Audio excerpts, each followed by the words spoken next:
Okay, now we'll begin our trace on the Mac. First, we'll click on Quick Launch. Once you're under Quick Launch, there's a box for Other, which has the terminal in it. I also use it all the time, so I keep it down there.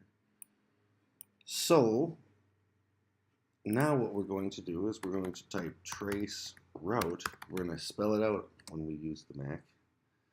And google.com. Then I'm going to come over here. I'm going to select my adapter and begin a trace. Oh, look at that. I need to type sudo in front of it because of security reasons.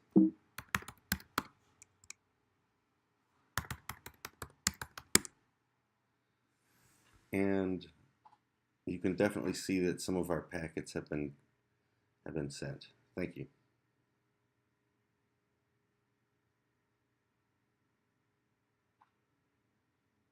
You can watch the trace route as it goes. You can see it moving here as well as moving here. Thank you.